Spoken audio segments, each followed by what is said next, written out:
بسم اللہ الرحمن الرحیم۔ الصلاۃ والسلام علیکہ یا رسول اللہ صلی اللہ علیہ وآلہ وسلم۔ ایاک نعبد و ایاک نستعین۔ میرے رب کی مخلوق اور رسول اللہ کے امتیوں کو خان کا اور میرا سلام۔ آج میں خان کا ایک پیغام دینے آپ کے سامنے آئی ہوں۔ خان نے پورے پاکستان کی عوام سے اپیل کی ہے کہ 24 نومبر کو وہ سب بچہ اس احتجاج کا حصہ بنے۔ یہ صرف ایک خان کی جنگ نہیں ہے، یہ آپ سب کی، یہ ملک کی حقیقی آزادی کی جنگ ہے۔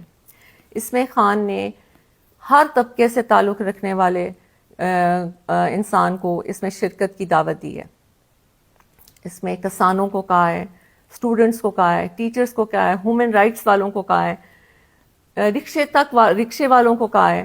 یعنی کہ خان نے کہا ہے کہ ہر طبقہ، ہر بچہ اس احتجاج کا حصہ بنے تو انشاءاللہ کامیابی ہمارا مقدر ہے۔ خان نے ججز اور وکیلوں کے لیے ایک اپیل کی ہے کہ میں قانون کی بالادستی کے لیے آج جیل میں ہوں، تو آپ لوگوں کا یہ فرض بنتا ہے کہ آپ اس احتجاج کا حصہ بنیں اور پاکستان کی ہر جگہ سے ہر تنظیم وکیل خود لیڈ کریں اپنے وکیلوں کی یونیفارم میں، اور 24 نومبر کو وہ اسلام آباد پہنچیں۔ خان نے اس طرح تو بہت سے ہمیں لائے عمل بھی بھیجا ہے، بہت سے پیغامات بھی بھیجے ہیں، لیکن وہ وقت کے ساتھ ساتھ ہم آپ کے سامنے لے کے آئیں گے۔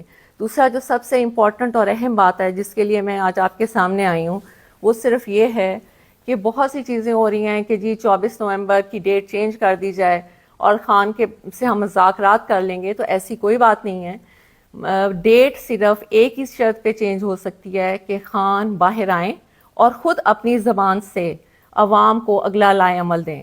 اس کے علاوہ کسی قیمت پہ 24 جو ہے وہ چینج نہیں ہو سکتی۔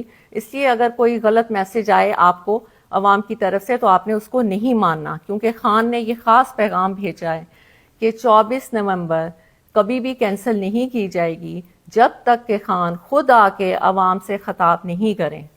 دوسری بات میں نے آپ سے یہ کہنی ہے کہ آپ کا یہ فرض بنتا ہے کہ آپ لوگ اس پہ نکلیں، عوام کا یہ فرض بنتا ہے، کیونکہ عوام ساری بچہ پاکستان میں اس چیز کا گواہ ہے کہ پی ٹی آئی کے اوپر کس طرح ظلم کیا جا رہا ہے۔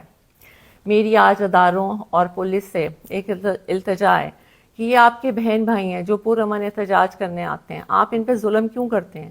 یہ ان کا قانونی حق ہے، اور قانون کو آپ اپنے ہاتھ میں لیتے ہیں، آپ ظلم کرتے ہیں، شیلنگ کرتے ہیں، توڑ پھوڑ کرتے ہیں، اور گرفتاریاں بھی آپ ناجائز کرتے ہیں۔ قانون کا خیال تو آپ نہیں کرتے، اور الٹا پرچے بھی ہمارے پہ کاٹے جاتے ہیں، ہمیں گرفتار کیا جاتا ہے، ہمیں جیلوں میں ڈالا جاتا ہے۔ کیوں؟ ہم نے تو نہ کبھی قانون کو ہاتھ میں لیا ہے اور نہ کبھی قانون کو ہاتھ میں لیں گے۔ آج قانون کی وجہ، قانون کے کہ انصاف ملے، اس ملک کو انصاف ملے، اس کی وجہ سے خان جیل میں ہے۔ تو کیا وکیلوں اور ججز کا یہ فرض نہیں بنتا کہ وہ اس احتجاج کا حصہ بنے؟ یا کیا صرف پاکستان ایک خان کا ہی ہے؟ کیا ساری قربانیاں خان نہیں دینی ہیں؟ آپ لوگوں کا ملک نہیں ہے؟ آپ لوگ اس میں نہیں رہتے؟ آپ لوگ اس میں تجارت نہیں کرتے؟ یہاں پہ آپ کا گھر نہیں ہے؟ یہاں پہ آپ کے بچے نہیں ہیں؟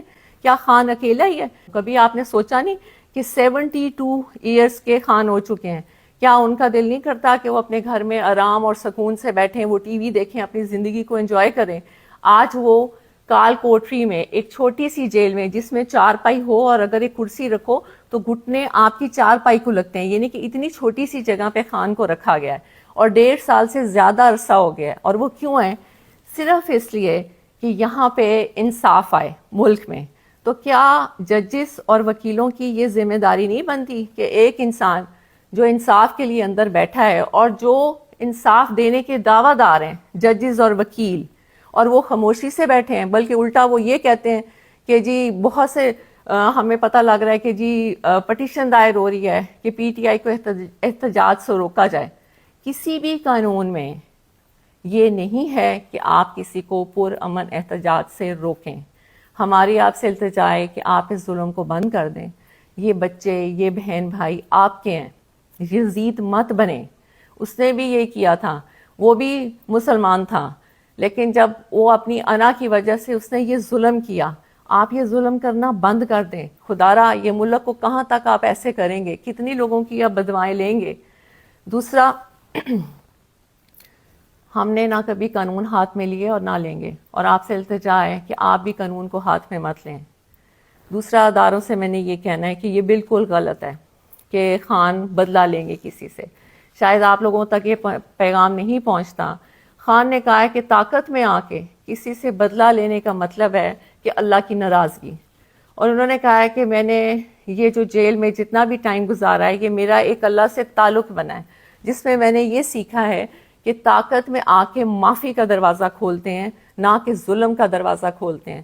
تو جو بھی یہ آ کے پیغام باہر دے رہا ہے کہ خان تو غصے میں ہے, خان آئے گا اور خان بدلہ لے گا, آج پورے عوام کے سامنے میں یہ آپ کو کلیئر کر دوں کہ یہ سب جھوٹی باتیں ہیں. خان نے ہمیشہ یہ کہا ہے کہ نہ میں نے بدلہ لینے کا کبھی سوچا ہے اور نہ کبھی میں بدلہ لوں گا, کیونکہ بدلہ لینا نہ اللہ کو پسند ہے اور نہ ہی انسان کو خاص طور پہ طاقت میں آ کے بالکل بدلہ نہیں لینا چاہیے. دوسرا میں نے آپ سب سے یہ کہنا تھا, کہنے کو تو بہت کچھ ہے لیکن بات اگر چھوٹی اور مختصر کی جائے تو وہ بہتر ہوتا ہے کہ پورے پاکستان کے سیاسی نظام میں خان ایسے ہے جیسے کیچڑ میں کنول کا پھول, اور ہم نے خان کو اس لیے بچانا ہے کہ ان میں اور خان میں کیا فرق ہے. ان میں اور خان میں یہ فرق ہے کہ یہ لوگ اپنی کرسیوں, اپنی کرپشن کو بچانے کے لیے یہ سب ظلم کرتے ہیں اور حکومت میں آتے ہیں, اور خان صرف اپنے اللہ کو خوش کرنے کے لیے اور حقیقی آزادی ملک میں انصاف رائج ہو جائے, خان صرف اس کی جنگ لڑ رہا ہے. اور دوسرا میں آپ کو یہ بات بتاؤں کہ اکثر لوگ کہتے ہیں کہ یہ لوگ اپنے میٹنگز میں ہر جگہ الجہاد کے نعرے لگاتے ہیں. پہلی بات تو یہ کہ ہم نے کبھی بھی اپنے لوگوں یا ورکرز کو نہیں کہا کہ وہ جہاد کے نعرے لگائیں, وہ ان کے دلوں سے نکلتا ہے اور وہ خود لگاتے ہیں. اس پہ مجھے ایک بات بہت خان کی پرانی یاد آئی, مجھے نہیں پتا کہ یہ آپ کو بتانی چاہیے کہ نہیں, لیکن میرے دل میں تھا کہ مجھے یہ آپ کو بتانی چاہیے, کیونکہ جب میں نے الجہاد کے نعرے سنے تو میرے ذہن میں یہ آیا کہ یہ تو لوگ خود بخود نکال رہے ہیں. اور یہ کیوں نکال رہے ہیں کہ انسان سمجھتا ہے کہ وہ کر رہا ہے, جبکہ ہر چیز کرنے اور کرانے والی رب کی ذات ہوتی ہے.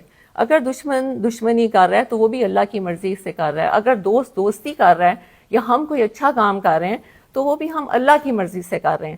یہ صرف علیحدہ بات ہے کہ برے لوگوں کے لیے برے کام رکھ دیے جاتے ہیں اور اچھے لوگوں کے لیے اچھے کام رکھ دیے جاتے ہیں.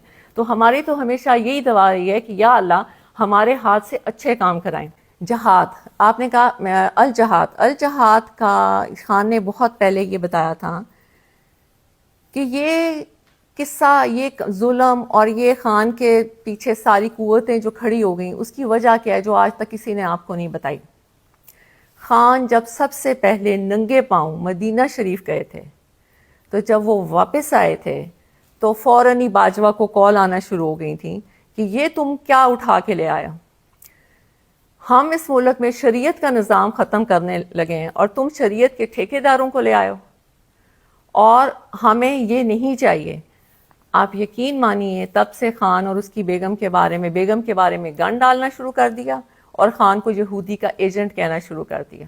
یہ میں صرف آپ کو اس لیے بتا رہی ہوں کہ یہ خان نے کبھی پبلک میں نہیں بتائی. اگر یہ بات غلط ہو تو پھر آپ باجوہ اور اس کی فیملی کو پوچھیں, کیونکہ باجوہ اور باجوہ کی فیملی نے یہ باتیں کسی کو بتائی تھیں جو خان تک پہنچی تھیں. بعد میں کیونکہ آپ کو پتہ ہے کہ جب آپ اقتدار میں ہوتے ہیں تو ویسے بھی آپ کے جو ادارے ہوتے ہیں وہ آپ کو بہت سی رپورٹس دیتے ہیں. انہوں نے بھی خان کو یہ بتایا تھا کہ اصل کہانی یہ ہے کہ خان کو اس چیز کی سزا دی جا رہی ہے کہ وہ آپ کے ملک کے لیے, حقیقی آزادی کے لیے, انصاف کے لیے اور ننگے پاؤں مدینہ شریف کی سرزمین پہ جو وہ چلے تھے, یہ ان کو اس کی سزا دی جا رہی ہے. اب آپ نے فیصلہ کرنا ہے کہ کیا آپ نے خان کی عزت اور ملک کی آزادی کے لیے نکلنا ہے یا نہیں نکلنا, کیونکہ ہر دفعہ اللہ موقع نہیں دیتے. خان نے آپ کو بہت دفعہ یہ بات کہہ دی ہے کہ جیسا انسان ہوتا ہے اس کے اوپر ویسا ہی حکمران ہوتا ہے, اور پوری دنیا میں آپ کو بہت اچھی طرح پتہ ہے کہ پوری دنیا میں اس وقت کی موجودہ حکمران کو کیا سمجھا جاتا ہے. تو اب فیصلہ آپ کے ہاتھ میں. خان کی جو اپیل تھی وہ میں نے آپ تک پہنچا دی. بہت شکریہ. صلی اللہ علیہ وسلم. اللہ حافظ.